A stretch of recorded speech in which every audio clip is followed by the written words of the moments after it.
you're listening to The Olive Tree with me, Julia Fisher. Now, if you're wondering what God is doing in Israel today despite the constant struggles there, stay tuned, because today my guest brings news of a groundbreaking project that clearly demonstrates that calling is greater than conflict. David van Owerkerk from the Beit Asaph congregation in Netanya in Israel recently took a combined group of Jewish and Arab Israelis and Palestinians from the West Bank to Germany on a mission to share their faith with people there. The project is called Yad B'Yad, hand in hand, as David now explains. Yad B'Yad 1 focused on the reconciliation between the Israelis and Germans and within the narrative of the Second World War. Yad B'Yad 2 was focusing on the conflict between Israelis and Palestinians and Germans as well in the mix. So this is actually a group of a little bit older participants between 20 to 35 as compared with Yad B'Yad 1, which is 15 to 19. The focus of the trips is very similar, even though the context is different. Both in Yad B'Yad 1, there are elements of worship and outreach, team building and teaching that are present as well in the program of Yad B'Yad 2. The network of leaders is different as well. We have one leader from the Arab side, one leader from the German side, and one leader from the Israeli side.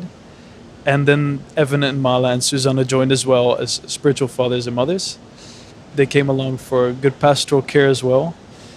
The focus of the Yad B'Yad 2 program was more about outreach, though, and how outreach is a tool to bring us together and to have a realization that our calling is greater than our conflict, and to realize that we need everyone in the body, and to learn that we are a team, that we are family. So these are things that we first-handly experienced on the streets in Salzburg and Munich, as well as in a soccer game that we had with refugees, or in a community center in a poor area in Freilassing, and learning to lean on each other as well, similarly to Yad B'Yad 1, and understanding that we are all part of the same body. This is something I think that had a strong impact on the group in Yad B'Yad 2. I'm very interested, David, to know how you chose who to take on this, because you had Messianic Jewish people, you had Israeli Arab Christians, and you had Palestinian Christians from the West Bank. That's quite a mix. So, first of all, just like with Yad B'Yad 1, all in prayer, we pray over the participants that are to come. And also we have relationship with the congregations and the pastors for many years. So they know our hearts, and they know that what we are looking for. And in prayer, we know also which direction to turn and who to ask. This time we asked a friend from Emmanuel Church, and Nihad Salman and his son actually joined us, Elias Salman, and another girl also called Mayar joined us this year as well. This was the first year that we had Palestinians in the mix as well. And we have the leader from the Arabic side of the group. He was in charge also of screening the participants from the Arab side. And then Evan and I, we were looking at the participants from the Messianic side. And on the German end, we have a leader called Ruben, and he was in charge of the German participants that came. And different from Yad B'Yad 1, the participants on the German side actually were from all over Germany. It's an open application that we do screening for, not just from one congregation. So as you say, not only do you have the challenge of putting a group together, but you also have the challenge of the political situation, as you say, the conflict in the background. Do these people that you took from Israel and the West Bank know each other before you went? No. Most of the people in the group, they don't know each other. And I think in the whole process of getting to know each other through each other's eyes and choosing not to be ignorant of our conflict, I think this is something that makes the reconciliation more real. Because in the trip of Yad B'Yad 2, we also visited Obersalzberg, a place where a lot of the Nazi ideology welled up from. And for the Palestinians, this is something that they've never heard from before. The Holocaust is unheard of. To teach about this in many areas in the Arab communities. So to not be ignorant of the past and the conflict between first of all, the Israelis and the Arabs, but also the conflict with the Ethiopian Jews in Israel and the rest. All these topics were brought up purposefully so we could talk about them and bring them before the Lord together and listen to each other's perspectives and stories. And of course, we had people that already went through the army in this program, so there's an element of that as well. And the challenge of navigating relationships and putting Jesus in the center is something that I think is a very powerful and life-changing experience.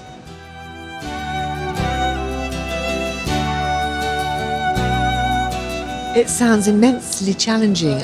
Do you feel that there are so many no-go areas that you don't quite know where to start, or do you take the whole thing head on?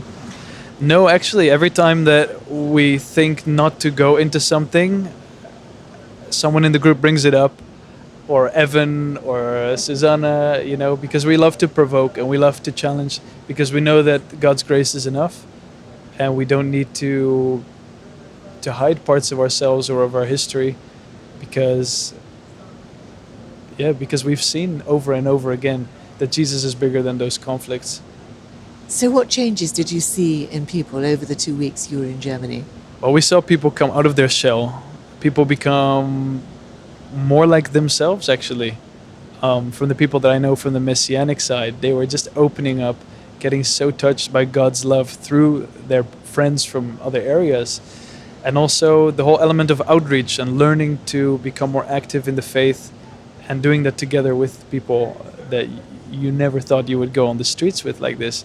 This whole experience just added to it as well. And what's interesting that now this year is the first year after Yad B'Yad 1 and 2 that the programs are naturally continuing with outreaches that we still do together.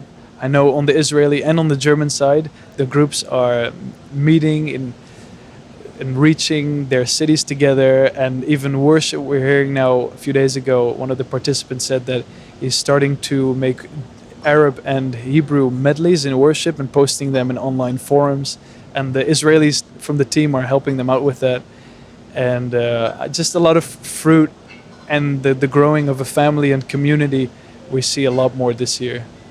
So in other words, this is a realization that conflict doesn't need to define who you are and what you do and what you think. You can move beyond that and be part of the solution? Absolutely. And I would say even more than that, it's an opportunity and a launching board for us to show the love of God to our surroundings where it's not shown in the secular world. So now that you've all come back and people get on with their lives again, are you still really in touch, or is it just going to fizzle out? Will it continue? Yes, and I am actually surprised by how much the people are in touch. For the Yad B'Yad 1 program, they created an Instagram and they are all on it together and they are meeting up all the time.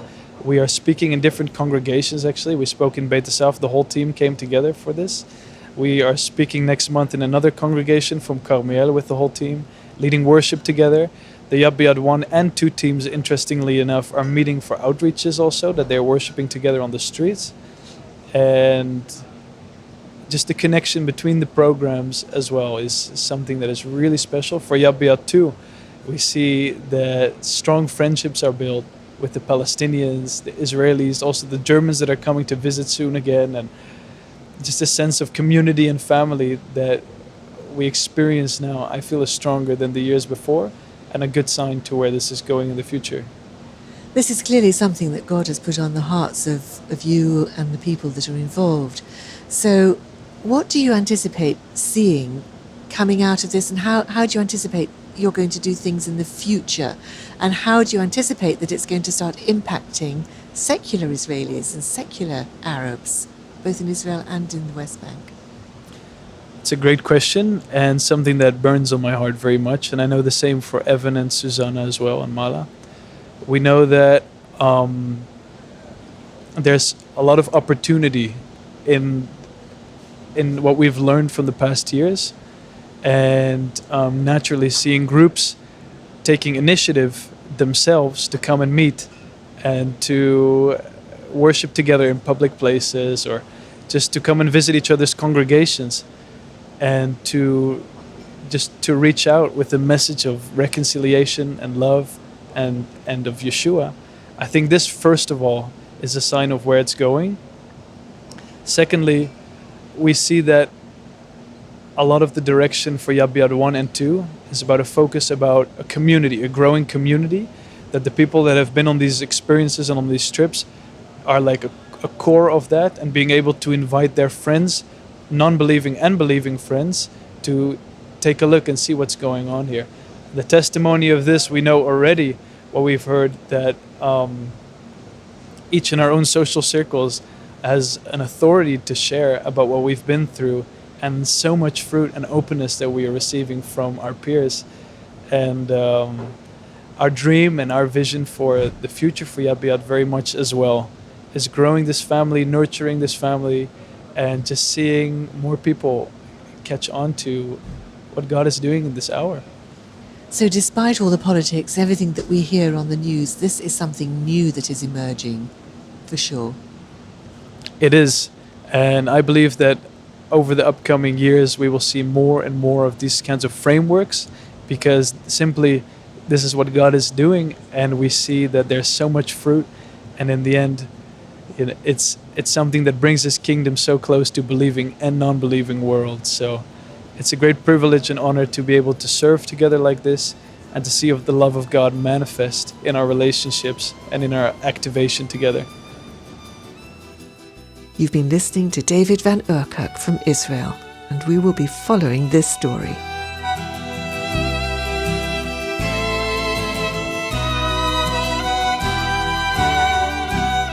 The Olive Tree Reconciliation Fund is a Christian charity based in the UK that supports the needs of both Jewish believers and Arab or Palestinian Christians living in Israel and the wider Middle East. If you'd like to know more about our work through our bi-monthly newsletter, including news about our upcoming tours, please either visit our website www.olivetreefund.org or write to me, Julia Fisher, OTRF, PO Box 402, Billingshurst, RH14 4BQ in the UK. Meanwhile, join me at the same time next week for another story from the Olive Tree. Until then, goodbye.